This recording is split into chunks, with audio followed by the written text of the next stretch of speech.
کانگریس سے خطاب، ٹرمپ کے غلط اور گمراہ کن دعووں پر ایک نظر۔ ٹرمپ نے ایران کو نیا الٹیمیٹم دے دیا، امریکہ اور اسرائیل کا ایران سے نبٹنے کے طریقہ کار پر اختلاف۔ ٹرمپ کے خطاب میں کیے گئے دعووں اور اصل حقائق پر ایک قریبی نظر۔ آپ دیکھ رہے ہیں انفلٹرڈ ود حسنین اولک۔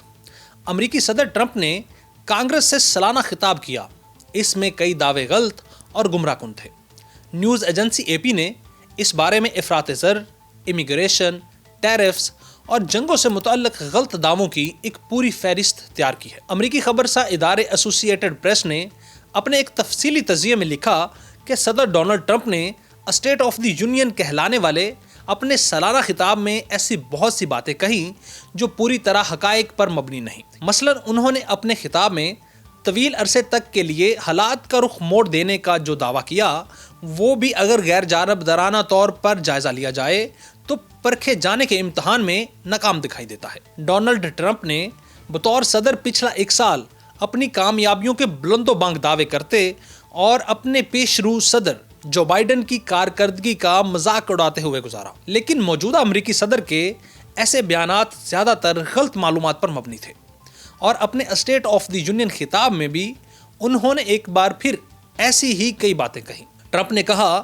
جب میں نے 12 ماہ قبل ایسے ہی ایک اجلاس سے خطاب کیا تو قوم بحران کا شکار تھی اور معیشت جمود کا شکار، جبکہ حقیقت میں بالکل ایسا تو نہیں تھا۔ 2024 کے الیکشن میں ووٹر افراط زر کی اونچی شرح پر ناخوش تھے، لیکن امریکی معیشت تب کسی جمود سے تو بہت ہی دور تھی۔ 2024 میں امریکہ کی مجموعی قومی پیداوار میں نمو کی شرح 2.8% رہی، جو گزشتہ برس ٹرمپ کی دوسری مدت صدارت کے پہلے سال کی شرح 2.2% کے مقابلے میں تو واضح طور پر زیادہ تھی۔ ٹرمپ نے مزید کہا، آمدنی تیزی سے بڑھ رہی ہے اور ہماری گرجدار معیشت اتنی تیزی سے ترقی کر رہی ہے جتنی گھن گرج پہلے کبھی نہیں دیکھی گئی، جبکہ حقیقت اس کے برعکس ہے۔ 2025 میں امریکی شہریوں کی آمدنیوں میں ٹیکسوں کی ادائیگی کے بعد اور افراط زر کے اثرات کو ایڈجسٹ کرنے کے بعد 0.9% اضافہ ہوا۔ 2024 میں، جو کہ بائیڈن کی صدارت کا آخری سال تھا، امریکی شہریوں کی آمدنی میں اوسط اضافہ 2.2% رہا۔ ٹرمپ نے اپنے خطاب میں کہا، میں نے یہ یقین دہانیاں حاصل کیں کہ دنیا بھر سے امریکہ میں $18 ٹریلین سے زائد کی رقوم سرمایہ کاری کے لیے آئیں گی۔ حقیقت میں ٹرمپ نے ایسے کوئی شواہد پیش نہیں کیے کہ انہوں نے امریکہ میں داخلی یا بیرونی سرمایہ کاری کے لیے اتنی بڑی رقوم کی یقین دہانیاں حاصل کی ہیں۔ مختلف کاروباری اداروں، بیرونی ممالک اور خود وائٹ ہاؤس کی اپنی ویب سائٹ کے مطابق یہ اعداد و شمار بڑھا چڑھا کر پیش کیے گئے ہیں۔ ان میں قیاس آرائی بہت نمایاں ہے اور یہ اصل رقوم سے انتہائی زیادہ ہے۔ خود وائٹ ہاؤس کی ویب سائٹ پر اس ممکنہ سرمایہ کاری کی مالیت بہت کم، یعنی $9.6 ٹریلین بتائی گئی ہے۔ ٹرمپ نے دعویٰ کیا کہ ہمارے ملک کی تاریخ کے کسی بھی دوسرے دور کے مقابلے میں آج امریکیوں کی کہیں زیادہ تعداد برسرے روزگار ہے اور کام کر رہی ہے۔ حقیقت میں یہ بات درست ہے، لیکن امریکہ میں کام کرنے والے افراد کی تعداد ملک کی مجموعی آبادی میں اضافے کے ساتھ بھی تو بڑھتی ہے۔ شرح روزگار کے معاملے میں تعداد سے زیادہ اہم ملکی آبادی میں کام کرنے والے افراد کا تناسب ہوتا ہے۔ اپریل 2000 میں ایسے امریکی شہریوں کی شرح بہت زیادہ، یعنی 64.7% تھی جن کے پاس روزگار تھا۔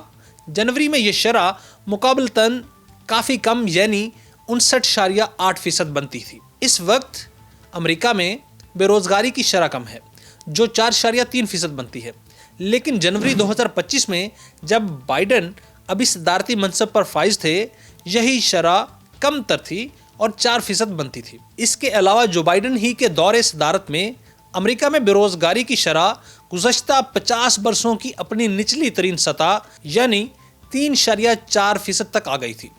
ٹرمپ نے یہ بھی دعویٰ کیا کہ ٹریڈ ٹیرفز سے حاصل ہونے والی آمدنی ہمارے ملک کو بچا رہی ہے، وہ سرمایہ جو ہمیں حاصل ہو رہا ہے، جبکہ حقیقت میں ٹرمپ نے دیگر ممالک سے امریکہ میں درآمدات پر بہت زیادہ امپورٹ ٹیرفز عائد کی ہے، لیکن ان سے ہونے والی آمدنی اتنی زیادہ تو نہیں کہ امریکی حکومت کو وفاقی بجٹ میں ہر سال ہونے والے ہوش ربا خسارے پر